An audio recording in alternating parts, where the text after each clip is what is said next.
अलवर के 60 feet road पर photographer की दुकान में घुसकर बदमाशों ने उत्पात मचाया। उन्होंने लाठी डंडों से हमला कर 3 लोगों को गंभीर घायल कर दिया, साथ ही लूटपाट को अंजाम दिया।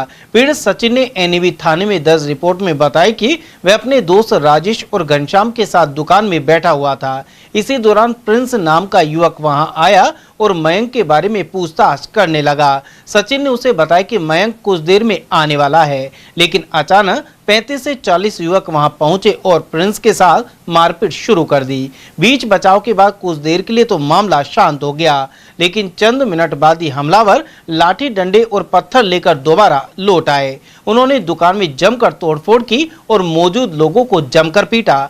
इस हमले में रिंकू नाम का युवक गंभीर रूप से घायल हो गया, जिसे प्राथमिक उपचार के बाद जयपुर रेफर किया गया है। घटना के एक सीसीटीवी वीडियो भी सामने आया है। पीड़ित सचिन का आरोप है कि हमलावरों ने उसकी जेब से नकदी निकाल ली और सोने की चैन भी खींच ली। पुलिस सीसीटीवी फुटेज के आधार पर हमलावरों की पहचान में जुटी है। ये प्रिंस, इसके भाई की मैंने बुकिंग ले रखी थी 23 जनवरी की वेलकम रिसोर्ट में। हमारा प्रोग्राम वहाँ चल रहा था। उसके बाद वो बीच में गायब हुआ। वो दुकान पे पता नहीं कैसे पहुंचा। दुकान पे पहुंच के वो अंदर किसी मतलब डर के मारे वो छुपने की वजह से अंदर घुसा। अंदर घुसने के बाद इन्होंने बोला कि कैसे घुसा है। वो फिर उनकी आपस में चलती रही। फिर वो आदमी आए 5-10 लोग, उसको मारा बाहर दुकान के बाहर और वो चले गए। फिर इन्होंने कुछ बोला उनसे तो इनको भी मारा। फिर दुकान फोड़ गए। अपने कम से कम अपने तो 2 बंदों के लगी है और उनके भी 2-3 बंदों के लगी है। सर ही फोड़ा है सबका, जितनों का भी फोड़ा सर फोड़ा है। हाँ।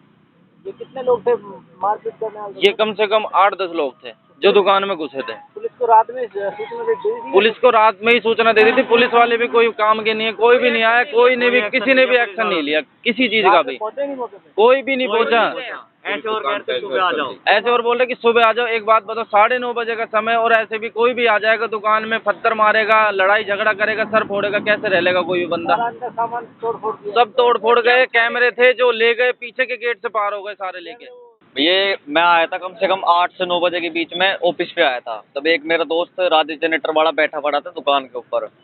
तो भैया मैं वहाँ बैठ गए, 5-10 मिनट ऐसी कोई बात करते। फिर हमारा एक और दोस्त आया घनश्याम नाम का। फिर हम बैठने लग गए। 9, सवा 9 बजे तक हम वहाँ बैठे रहे आराम से। फिर कम से कम घनश्याम वो हमारा चला गया, दोस्त था जो। उसके बाद एक वहाँ से प्रिंस नाम का लड़का और उसके साथ एक और बंदा था। वो हमारी दुकान पर आके बोला कि मैं कहाँ पे है। मैं भाई मैं कह रहा 5 मिनट बैठ जाओ। हमको पता भाई ग्राहक है, बैठ कोई काम आया होगा। तो भाई काम आया। तो वो इतने में 2 मिनट बाद सामने वाली गली में से 35-40 बंदे आए और आते ही उस प्रिंस को बाहर निकाला और बाहर तो उसके टैट वैट फोड़ दिया। हमने बोला क्या मैटर है, बाहर निकालो। फिर वो तो 2 मिनट सारे बंदे भग गए। हाँ, उसको पीटा। मैंने भाई क्यों पीट रहे हो, बाहर दुकान में सिर्फ हम जानते नहीं उसको प्रिंस कौन है कौन नहीं है, हमारा कोई लेना देना नहीं था। अब उसको पीट दिया। पीटने के बाद वो तो चले गए। फिर दोबारा गली में सब घुस गए। गली में से घुस के फिर वापस 2 मिनट बाद 35-40 बंदे फिर आए। आते दुकान में 7-8 बंदे घुसे हैं। कैमरे वैमरे सब निकाल के ले गए और बाहर के शीशे विशे सारे तोड़ फोड़ करके हमारे को फिर अलग से पीटा है। पहले मेरे को पीटा है, फिर मेरे दोस्त राजेश को पीटा है। पत्थरों से मारा सिर में। और कम से कम मेरे जेब में थे 65,000 रुपये। 65,000 रुपये जेब में से निकाल गए और सामने से मेरी चैन घोष के ले गए। सोने की चैन थी 1 तोड़े की। वो सोने की चैन निकाल के, राजेश की जेब में पैसे थे, उसकी जेब में से पैसे निकाले हैं। और वो तो राजेश बताया उसकी जेब में पैसे कितने थे। और हमारे गले में पैसे पड़े थे, साइड के पैसे आए पड़े 70-80 हज़ार रुपये वो पड़े थे। और सारे कैमरे निकाल के ले गए। कम से कम 4-5 कैमरे पड़े थे और कैमरे फोड़े। एलईडी वेलईडी सब फोड़ गए हमारी पूरी दुकान की। लूट करके ले गए पूरी दुकान की। आपके कितनी लगी है? मेरे कम से कम 5 से 6 टाके आए हैं और राजेश के कम से कम 8 से 9 टाके आए हैं। कहाँ भर्ती है? वो सानी हॉस्पिटल में भर्ती है, सीरियस है।